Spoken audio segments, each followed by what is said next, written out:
Pretty much, yeah. I like to move the ball sort of from the middle forward a little bit. I don't move it, try not to move it up to my heel like we might a driver. And sometimes you move it back of that if you're trying to play a lower shot or perhaps a little bit of a hook shot. You want a ball going in a little flatter. So your 9-iron through your, what, 4 irons in, pretty much in the middle? You know, I suppose if I took my pitching wedge and my 3-iron, there probably wouldn't be an 1.5 inch difference in the ball position. You know, the stance will narrow some because I'm not going to have the same stance with a wedge I do a 3-iron. So conversely, that ball position may be the same if it's this, but if I narrow the stance, it may look different. But I think you should always have the ball positioned to where you're catching it just short of the bottom of your arc. You always want to catch an iron in particular short of the bottom of your arc.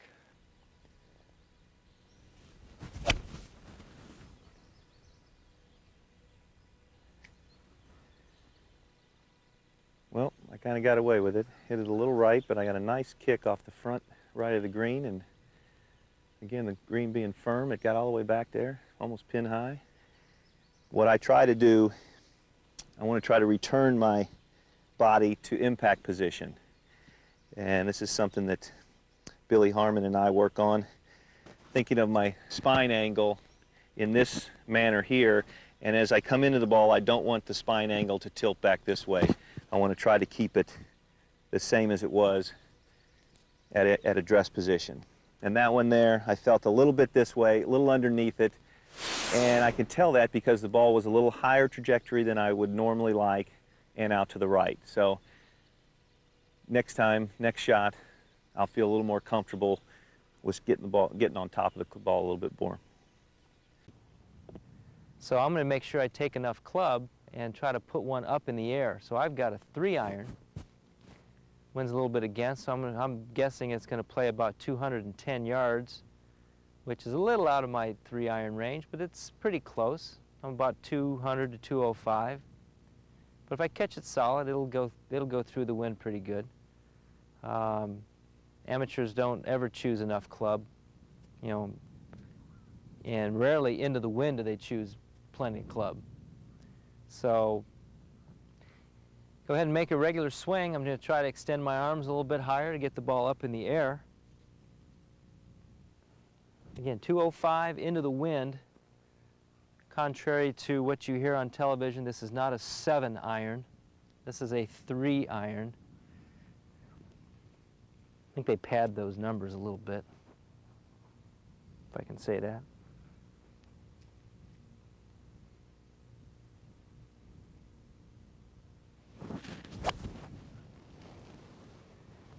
Well, it was up in the air, a little right of the hole, but it was pretty solid. Very acceptable with a long iron to hit it on the green, and 15, 20 feet looks like from here. Very acceptable with a 3-iron. Anytime that you can put your long iron on the green, that is acceptable. And anytime you can get a birdie putt with a 2, 3, or 4-iron, it's even, be more proud of yourself. 8-10 mile an hour breeze in. You know, I think generally you can add about 10 yards here for the wind. There's a ridge left of the pin, so probably perfect world, I'm going to finish it 10 or 12 feet right of the hole, so I'm going to aim over there just inside the back right bunker and try to not really hit much of a hook. I am going to try to keep it down a little bit just for insurance over the water, over the front of the green.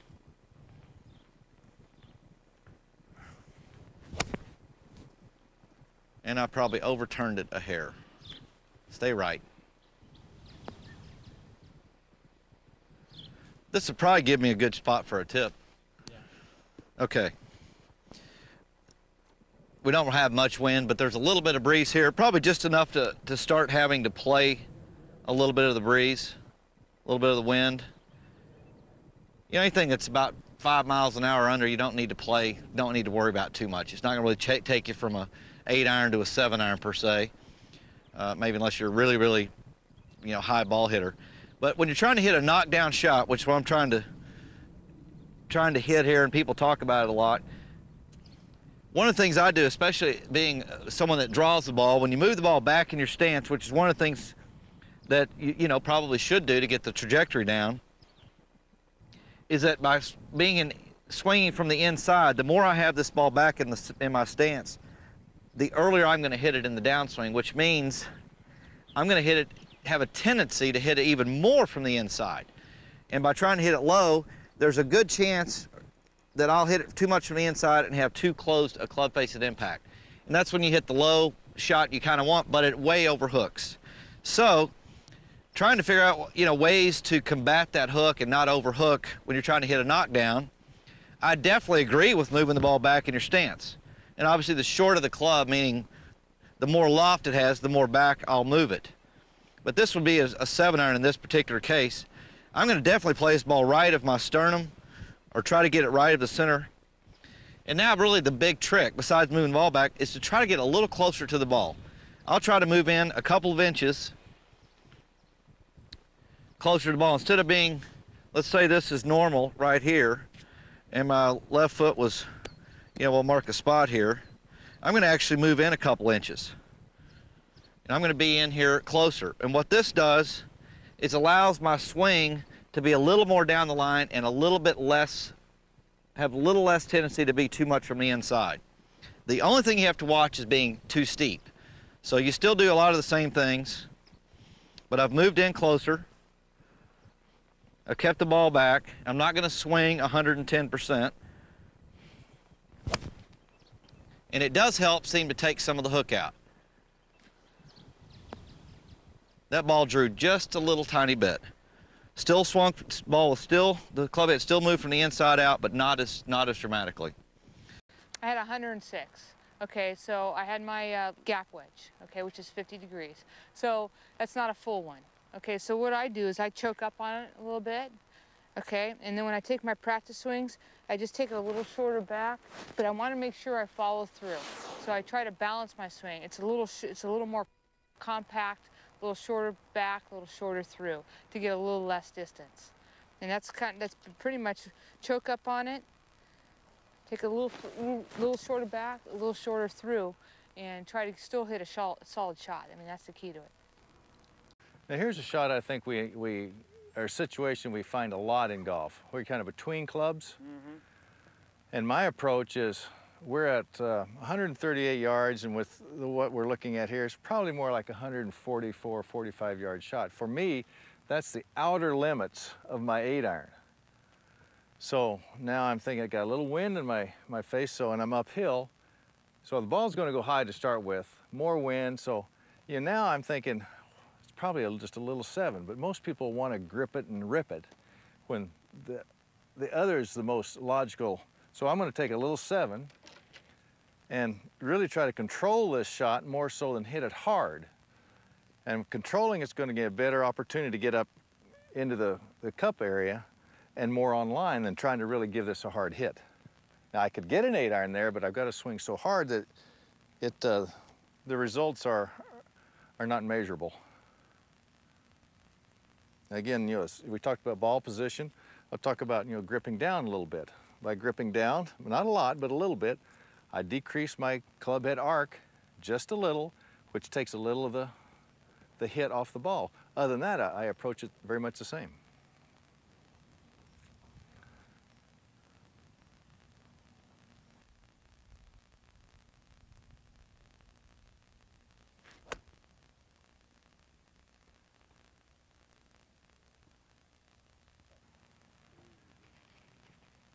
Hit that a little thin. Just didn't quite catch it. The reason I hit it thin because the hill threw me back. And we talked about using our legs earlier as kind of coils. I didn't stay into that hill. I came up and the hill threw me back, so I caught a little low on the club. Didn't get quite the flight that I needed to, particularly uphill. Playing 113 yards, we've got a strong crosswind into from the left. Flag's tight to the left. A good shot is probably 15 feet right of the hole here. I know it's only 113 yards. This is a tough shot. And you know, anytime you let it get up in the air too much, you know, you're in trouble. So this is a miniature swing. And again, one of the common mistakes is, you know, people forget to move their feet, forget to move their lower body when they're hitting a short shot, you know, with a lot of club. I've got 8 iron here, but I want to make sure that I've got a little choreography in here, and I make sure that I turn my feet.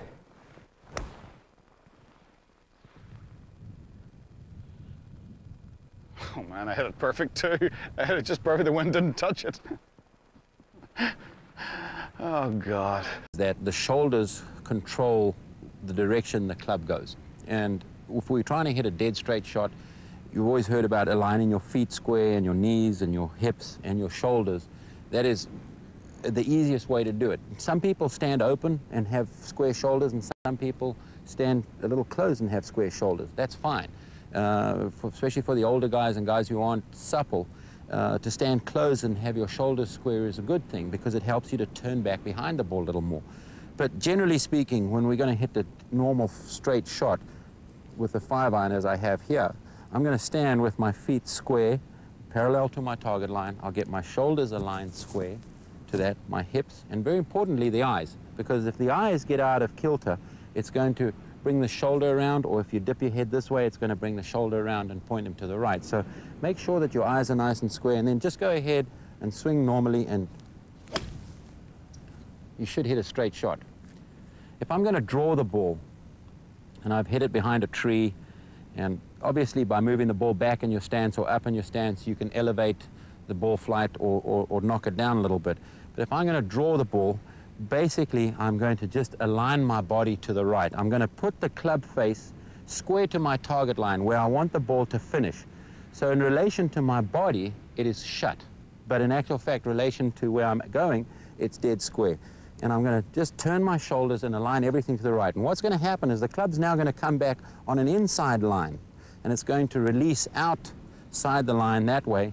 And the ball's going to start off on the direction that my shoulders are aiming.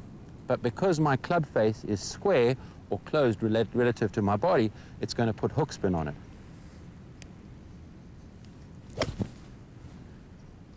And there's your draw. So it's basically the same swing. All you're doing is changing the lines a little bit. And if I'm going to cut the ball, which is a shot that I try and play quite a lot, and some guys, when you get in between clubs, you've got that half yardage. Some people feel more comfortable taking less club and drawing it further. Other people prefer taking a little bit off it. A cut shot won't go as far as a draw. So I prefer most of the time to play a cut shot if the pin is in the correct position for the cut shot. If it's in the left-hand side of the green, I'm going to try and draw it. But to cut the ball, I'm now just going to align my body to the left. My club face is still pointing at the target, and the club's now going to go outside my target line, but square to my body position. So the shoulder's a little open.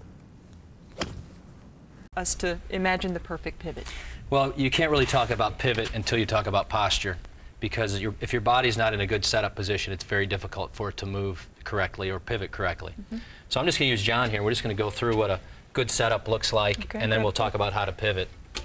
First of all, if John would just stand straight up and down there, you can see when he's in a balanced position here, his shoulders are kind of over his feet, vertically aligned with his feet, and his shoulder joints from a down-the-line view are vertically aligned with his hip joints, and he's very balanced.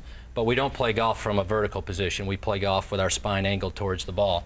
So what we want to try to do is have John push his hips back and bring his chest forward the same amount. In other words, as he's pushing his hips behind his feet, he brings his chest forward, and then just a slight flex in the knees to get into a balanced position here. And a good checkpoint is if we would just look from down the line, from the back of his arms, if I held a club here, it would go from the back of his arms to the front of his knee to the middle of his foot. They would be vertically aligned. Now from a face-on view, if you look at a face-on view, since his left hand is higher on the club than the right, the left shoulder will be higher than the right shoulder, and the left hip will be slightly higher than the right hip. And from here, balance just means he can move. He can move his body without having to redistribute his weight. Now because his left side is a little higher than his right, his spine is going to tilt slightly away from the target. And the longer the club, the more tilt it's going to have because the ball is going to be more forward. But a key element in having the correct pivot, if you just set up to the ball, John, is your ball position. And you always want the top of your spine slightly behind the ball, because in golf, as the definition said, you want to rotate around your spine. So if John would just turn back, he's rotating behind my finger. Now you can see how his body is turned behind the golf ball, but he's actually pivoting on his right hip. So on the backswing, you pivot over your right hip, and you can see how his whole chest is to the right of the golf ball. And that's what people would call a loaded position. Go ahead and swing back there again for me, John. You can see how his shoulders have turned more than his hips, and he's really balanced there on his right side. Now from there, what he would do is he would shift his weight back to his left foot and lower his arms down in front of him, get back to balance, and then he would do the same thing as he swings through the ball. He would go ahead and let the weight rotate around his left side all the way up to a finish. Go ahead and go to the finish. And you can see now he's balanced over his left hip. So really you're pivoting on your hip joints around your spine, around the right hip, and on top of it where you're balanced here. As you shift your left hip back over your left foot, your arms drop down in front of your body, and then you just simply rotate around your left hip to a nice balanced position. If we took a down the line view of that position at the top, we would notice that John's spine angle or tilt position really doesn't change very much in the golf swing. How can you, most amateurs probably struggle with keeping that position. Is it a conscious thought for you, John, to maintain that spine tilt or that posture position, or is it something that comes naturally? I think it's something that just comes naturally. And I think it's just a matter of hitting a lot of balls and spending a lot of time working on it. And you know, when Todd and I first got together and I made a lot of changes, and this was one of them, it really required a lot of effort on my part to go hit a lot of balls and really feel it.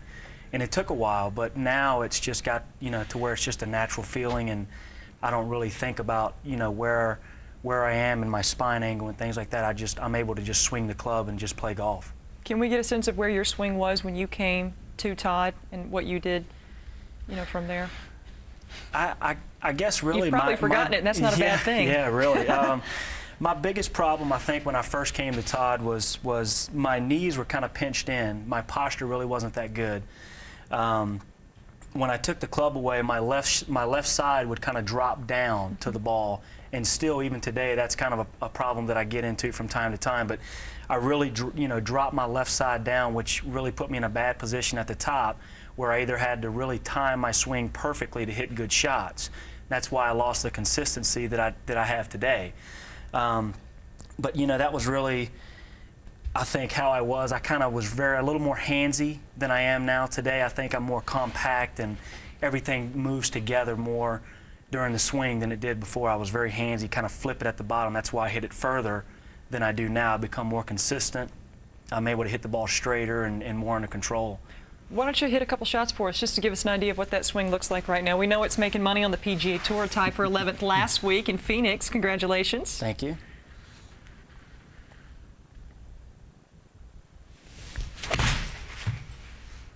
And the balanced finish position tells us that he maintained good posture throughout the entire swing. Well, the big thing, John and I, he took some time off in the off season. He was pretty tired after a full year of playing, and when we went back to work, I went over to Tampa and we worked before he went to Hawaii. And you were kind of back where you were years ago. You always have those tendencies as a player, and go ahead and just set up and we'll just kind of show him what happens when it goes bad. You know, he gets a little bit slouchy, his hips get a little bit too much underneath him, and as he turns, his right hip tends to get high, his left side tends to get low. Now from there, because he's gotten closer to the golf ball, he has two options. He can either pull up and out of the shot, which would tend to make him hit the ball out to the right unless he saves it with his hands. Or if he doesn't get up and out of it, he's going to probably hit a little bit fat and left. So we work really hard on getting him in a good setup. We worked a little today on just trying to get his hips back behind him a little bit more, and then just really trying to get him to feel like his left shoulder stays high on the backswing so he can get back onto his right side more. And then when he gets there, he just basically does what? What do you do from there, John? I just really turned, like you said, drop the arms back in from the top, and I just turn right through the shot and right to a balanced finish.